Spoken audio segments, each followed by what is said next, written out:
नमस्कार दोस्तों, स्वागत है आप लोगों का आपके अपने YouTube चैनल इन्फॉर्म राइट पर। यूपीएस यूनिफाइड पेंशन स्कीम केंद्र सरकार ने इसे लागू कर दिया है और महाराष्ट्र इसे लागू करने वाला सबसे पहला राज्य बन गया है।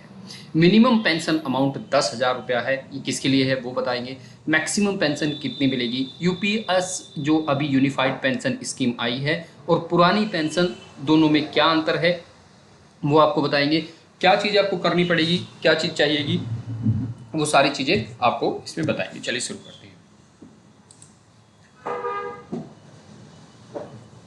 तो यहाँ पे सबसे पहले हम चलते हैं एकीकृत पेंशन योजना यूपीएस। इसमें क्या है कि आपको जो भी पेंशन मिलेगी एक बार जो अमाउंट फिक्स होगा, मान लिया आपका पिछले 12 महीने की सैलरी आपको 60,000 रुपये महीने के हिसाब से मिलती है, तो आपकी पेंशन जो 30,000 रुपया है, जो 50% बनता है, वो 30,000 के हिसाब से परमानेंट उतना ही अमाउंट आएगा। उसमें कोई घटी बढ़ी या कटौती या बढ़ोतरी नहीं की जाएगी, वो एक ही अमाउंट आएगा। योजना का उद्देश्य क्या है। सुनिश्चित पेंशन। देखिए आपके पास एक अमाउंट फिक्स आता है, आपको पता रहता है कि ये मेरा इतना अमाउंट आएगा, उसके हिसाब से आप अपने खर्चे और बाकी सारी चीज़ों को एडजस्ट कर सकते हैं। वित्तीय सुरक्षा। सेवानिवृत्ति के बाद कर्मचारियों को आर्थिक रूप से सुरक्षित रखना। पेंशन प्रणाली में पारदर्शिता। इसमें काफ़ी सारी चीज़ें आपके सामने दिखाई जाती है। योजना की जो मुख्य विशेषता है वो देखिए क्या कुछ है। ठीक है, सुनिश्चित पेंशन। अब सबसे पहले तो यही है, ये पहले वालों के लिए भी थी, अभी के लिए भी है, इसमें कोई बदलाव नहीं है। पिछले 12 महीनों का आपका जो औसत मूल वेतन है, मूल वेतन बेसिक सैलरी, ठीक है, उसका 50% आपको पेंशन के रूप में दिया जाता था पहले भी, अभी भी दिया जाएगा। लेकिन यूपीएस के लिए आपको सबसे पहले ये जान लेना जरूरी है कि आपकी जो जॉब काल है कि आपने कितने समय किया है, वो कम से कम 25 साल होना चाहिए। 25 साल की पूरी आप कर लेंगे अपनी जॉब, तभी जाकर आप इस योजना के लिए योग्य हैं।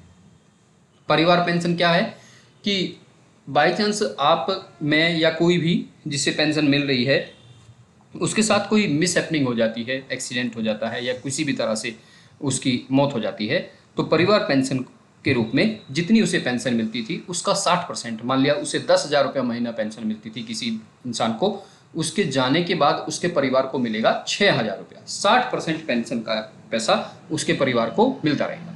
अब न्यूनतम पेंशन क्या है। देखिए कई बार ऐसा होता है कि कुछ जगहों पर जॉब नहीं कर पाते लोग, या कुछ कारणों से अपनी जॉब को 10 साल बाद, 11 साल बाद छोड़ देते हैं, 25 साल का जो कार्यकाल है उसे पूरा नहीं कर पाते। ऐसे में अगर कोई इस योजना में आना चाहता है तो उसे मिनिमम न्यूनतम 10,000 रुपया मासिक पेंशन मिलेगी ही मिलेगी। अब एनपीएस का विकल्प, कर्मचारियों के पास मौजूदा राष्ट्रीय पेंशन में रहने का विकल्प भी है। मतलब आपको जरूरी नहीं है कि आपको यूपीएस में ही जाना है, यूनिफाइड पेंशन स्कीम ही आपको अडॉप्ट करनी है, ऐसा नहीं है।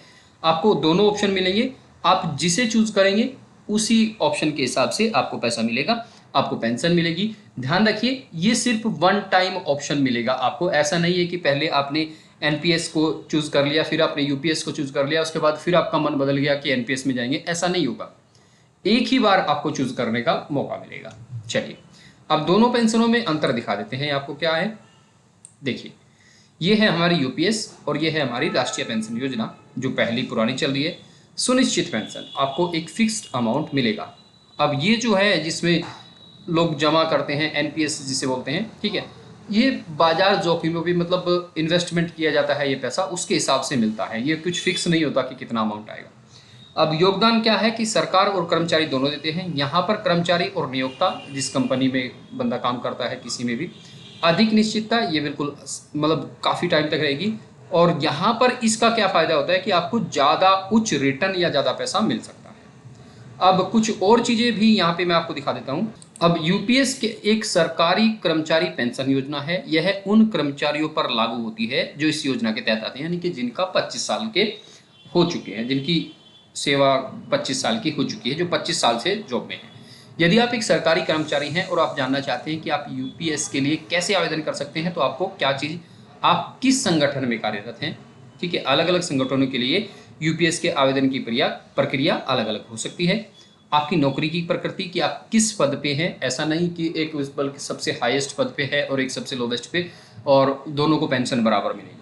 बहुत सारे लोगों के दिमाग में पहले ये था कि यूनिफाइड पेंशन एकीकृत मतलब बंधी पेंशन, सबको बराबर पेंशन, उसका मतलब ये नहीं है कि एक बहुत बड़े ऑफिसर की और एक छोटे कर्मचारी की दोनों की पेंशन बराबर होगी। उसका मतलब सिर्फ ये है कि आपको जो पेंशन एक बार स्टार्टिंग में मिलेगी वही अमाउंट आपको लास्ट तक मिलेगा। सबकी बराबर पेंशन का से यहाँ से कोई मतलब नहीं है। यूपीएस के लिए पात्र होने के लिए न्यूनतम सेवा काल की आवश्यकता होती है, जो कि 25 साल है। सबसे पहले आपको अगर इसमें एंट्री लेनी है तो आपको अपने एचआर विभाग से संपर्क करना होगा। आप जिस भी जॉब में हैं, जिस भी फील्ड में हैं, जहाँ पर भी हैं, आप अपने एचआर विभाग से इसके बारे में संपर्क कीजिए। वो आपको इसकी पूरी प्रक्रिया देंगी। जो मोटा मोटा सा यहाँ पे जानकारी है वो हम आपको यहाँ पे दे चुके हैं। उम्मीद करते हैं जानकारी आपको समझ में आई होगी। अच्छी लगी तो वीडियो को लाइक कर सकते हैं, चैनल को प्लीज़ सब्सक्राइब कीजिए। मिलेंगे आपसे अगले वीडियो में, तब तक के लिए नमस्कार, धन्यवाद दोस्तों।